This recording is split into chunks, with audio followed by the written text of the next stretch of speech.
පලිබෝධ පාඩමේ එන්න පුළුවන් කියලා හිතෙන රචනා ටික තමයි මේ වීඩියෝ එකෙන් අරන් ඇවිල්ලා තියෙන්නේ. එතකොට පලිබෝධ පාඩම කියන්නේ ටිකක් ලොකු පාඩමක්. ඒ හින්දා මේ පාඩමෙන් පාස් පේපර්ස් වල වුණක් ගත්තොත් එකම රචනාව ආයි රිපීට් වුණ අවස්ථා ගොඩක් අඩුයි.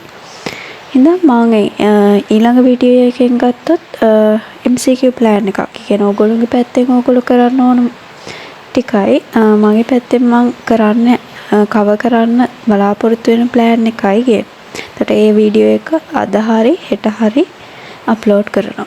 එතකොට මේ වීඩියෝ එක අන්තිමට මම essay වලට කරන්න ඕන දේකුත් කියන්න.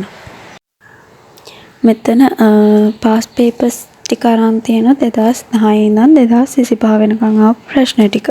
එතකොට 2010 ගත්තොත් මුලින්ම ඇවිල්ලා තියෙන්නේ පලිබෝධ පාලනයට ශාස්ත්‍රීය විද්‍යාත්මක ප්‍රභාවිතයේ වාසි අවාසි. ඊළඟට 2011 අහලා තියෙනවා කෘමි පලිබෝධකයන්ගේ මුඛ උපාංග ගැන විස්තර කරන්න. ඊළඟට 2012 කෘමි නොවන පලිබෝධකයන්ගේ භෝගවලට සිදුවන හානි අහලා තියෙනවා. ඊළඟට 2013 ප්‍රශ්නයක් ඇවිල්ලා නැහැ. ඊළඟට 2014 ඒකාබද්ධ පලිබෝධ කළමනාකරණයේ වැදගත්කම. 2015 ඊළඟට මුඛ කොටස් පදනම් කරගෙන පලිබෝධ වර්ගීකරණයයි ඒ කෘමි කාණ්ඩ වලින් භෝගවලට සිදුවන හානි. ඊට 2016 ගත්තොත් භෝග වගා ශේෂ්ත්‍රයට පලිබෝධ නාශක යෙදීමේදී අනුගමනය කරන ඕන ආරක්ෂිත ක්‍රියාමාර්ග. 2017 ප්‍රශ්නයක් ඇවිල්ලා නැහැ. ඊළඟට 2018 වල් පැලෑටි පාලනය කරන විවිධ ක්‍රම විස්තර කරන්න ඇවිල්ලා තියෙන. ඊළඟට 2019 කෘෂිකාර්මික නිෂ්පාදනයට ආගන්තුක හා ආක්‍රමණශීලී වල් පැලෑටි වල බලපෑම විස්තර කරන්න තියෙන. ඊළඟට 2020 ප්‍රශ්න දෙකක් ඇවිල්ලා තියෙනවා. දැන් මේ 2020 ඉඳන් 2025 වෙනකන් ගත්තොත් ප්‍රශ්න දෙකක් එන ට්‍රෙන්ඩ් එකක් තියෙනවා. ඊළඟට 20 ගත්තොත් පලිබෝධ ගහන ඝනත්වයට බලපාන සාධක විස්තර කරන්න ඇවිල්ලා තියෙනවා. ඊළඟට කෘෂිකාර්මික ක්ෂේත්‍රවලට කෘමි නොවන පලිබෝධයන්ගේ පලිබෝධයන් පාලනය කිරීමේ ක්‍රම විස්තර කරන්න ඇවිල්ලා තියෙනවා. ඊළඟට 2021 එක ප්‍රශ්නයක් ඇවිල්ලා තියෙන්නේ පලිබෝධ පාලනයේදී විවිධ ජෛව පාලන කාරක යොදා ගන්න ආකාරය විස්තර කරන්න ඇවිල්ලා තියෙනවා. ඊළඟට 2022 ගත්තොත් සිය පැවැත්ම සඳහා ආගන්තුක ආක්‍රමණශීලී වල් පැලෑටි දක්වන අනුවර්තන ඇවිල්ලා තියෙනවා. ඊළඟට දෙවෙනි එක 22 ආපු භෞතික ස්වභාවය මත පදනම්ව පලිබෝධ නාශක ආකාර අහලා තියෙනවා. ඊට 2023 පළවෙනි පේපරේ පලිබෝධ නාශකවල විෂ මට්ටම් පදනම් කරගෙන වර්ණ තීරු භාවිතේ විස්තර කරන්න ඇවිල්ලා තියෙනවා. ඊළඟට දෙවෙනි එක තමයි රෝග ත්‍රිකෝණය හා රෝග පාලනය කිරීමේදී එහි වැදගත්කම. රෝග ත්‍රිකෝණයයි රෝග පාලනය කිරීමේදී එහි වැදගත්කමයි විස්තර කරන්න තියෙනවා. ඊළඟට 2023 දෙවැනි පේපර් එක භෝග ශේෂ්ත්‍රවලට පලිබෝධ නාශක යෙදීමේදී අනුගමනය කළ යුතු ආරක්ෂිත ක්‍රියාමාර්ගයේ කලිනුත් ඇවිල්ලා තිබ්බා. ඊළඟට 23 දෙවැනි එක පලිබෝධ කළමනාකරණයේදී යොදා ගන්නා විවිධ ශාස්ත්‍රීය විද්‍යාත්මක ක්‍රම. ඊළඟට 24 රූපාකාරය හා වාසස්ථානය මත පදනම්ව වල් පැල වර්ගීකරණය. 24 දෙවෙනි එක තමයි ක්‍රමීන් හා මයිටාවන් අතර සමානතා හා අසමානතා. 25 ඇවිල්ලා තියෙන්නේ වල් පැලවල අනර්ථකාරී බලපෑම් කෘෂිකර්මයේදී තියෙන. ඊළඟට ඒකාබද්ධ පලිබෝධ කළමනාකරණයේ භාවිතයේදී පාරිසරික ප්‍රතිලාභ.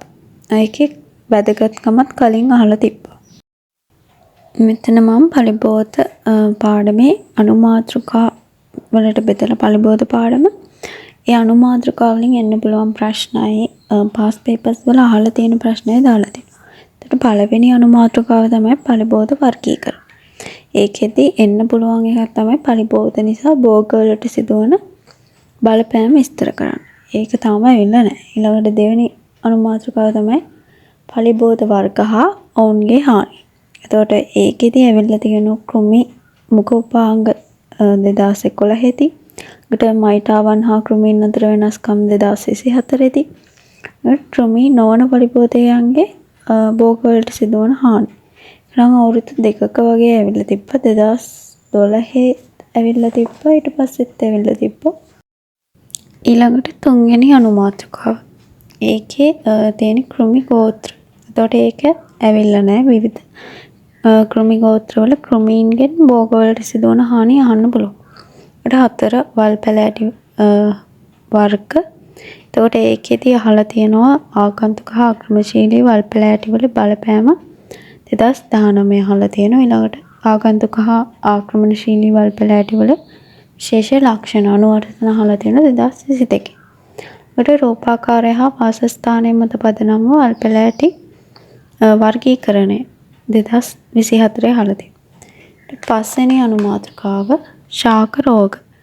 ඒකෙදි මුලින්ම අහලා තියෙන රෝග ත්‍රිකෝණය හා රෝග පාලනයේදී එහි වැදගත්කම 2023 උගට අහන්න පුළුවන් දව ශාක රෝග ව්‍යාප්ත වන ආකාරය විස්තර කරන්න.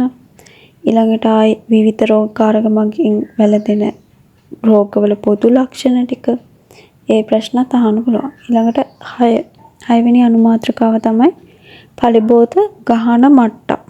ඒතකොට පලිබෝධ ගහන ඝනත්වයට බලපාන සාධක 2020 අහලා තියෙනවා. පලිබෝධ ගහන මට්ටම් ප්‍රස්ථාරයසරින් විස්තර කිරීම එන්න පුළුවන්. 7වෙනි අනුමාත්‍රකාව තමයි පලිබෝධ කළමනාකරණ ක්‍රම ටික. ඉතින් ඒකාබද්ධ සමෝදානිත ඒ වචන දෙකෙන් කියවෙන්නේ එක. ඊළඟට පලිබෝධ කළමනාකරණේ වැදගත්කම අහලා තියෙනවා 2014 25. ජෛව පාලන කාරක යොදා ගැනීම. ඒක 2021 ඇවිල්ලා තියෙනවා. ශාස්ත්‍ර විද්‍යාත්මක ක්‍රම. ශාස්ත්‍ර විද්‍යාත්මක ක්‍රම 2010 2023. මේකේ තව ඇවිල්ලා තියෙනවා වල්පැල පාලනය කරන විවිධ ක්‍රම. ඒක 2018 ඇවිල්ලා තියෙන ප්‍රශ්නේ. ඊළඟට 8වෙනි අනුමාත්‍රකාව. පලිබෝධ නාශක වලින් අහලා තියෙනවා. ඊළඟට ඒකෙදි 22 ඇවිල්ලා තියෙනවා භෞතික ස්වභාවය මත පලිබෝධ නාශක වර්ගීකරණය. ඊළඟට 23 දෙවෙනි පේපර් එකේ පලිබෝධ විෂ මට්ටම් පදනම් කරගත් වර්ණ තීරු භාවිත. ඒකේ තව ඇතිවන ගැටලු පලිබෝධ නාශක නිසා ඇතිවන ගැටලු හා විසඳුම් කියන ප්‍රශ්නෙත් එන්න පුළුවන්. ඊළඟට 9 ආරක්ෂිතක පිළිවෙත්. ඒකෙන් අහලා තියෙන 2016 23 දෙවෙනි පේපර් එකේ. පලිබෝධ නාශකයේ දීමේදී අනුගමනය කළ යුතු ක්‍රියාමාර්ග. ඊළඟට 2010 උපකරණ වලින් 10වෙනි අනුමාත්‍රකාව තමයි උපකරණ. එතකොට ඒකෙදී එන්න පුළුවන් පිස්ටන් වර්ගයේ හා බලවේග ද්‍රව ඉසින උපකරණ වල ක්‍රියාකාරීත්වය. ඒක තාම ඇවිල්ලා නැහැ. එන්න පුළුවන් මාතෘකාව. මං එසේ වලට ඉස්සරහට දැන් දවස් 47ක් වගේනේ තියෙන්නේ. එතකොට ඒකේ අන්තිම දවස් 7 එක්සෑම් එකට කලින් අතාරින්න වෙනවා. එතකොට දවස් 40ක් වගේ තමයි තියෙන්නේ. ඒ ටිකේදී එසේ ටික ෂෝට් වීඩියෝ හරි මෙහෙම වීඩියෝ හරි විදියට මේ දවසට 2ක් වගේ කවර් කරලා වීඩියෝ එක දාන්න. මේ වීඩියෝ එක ඔයාලගේ මේ පාර එක්සෑම් ලියන යාළුවෙක්ට ෂෙයා කරන්න. channel එක subscribe කරන්න. ඊළඟට ඕනේ අනුමාන මාතෘකාව කමෙන්ට් කරන් යන්න. එතකොට මම සත්ත්ව පාලනයේත් ඉස්සරහට ගෙනවා. ඒක නෑ සිලබස් එකේ තියෙන ලොකුම පාඩම. ඒකෙත් අනුමාන ගේන්න.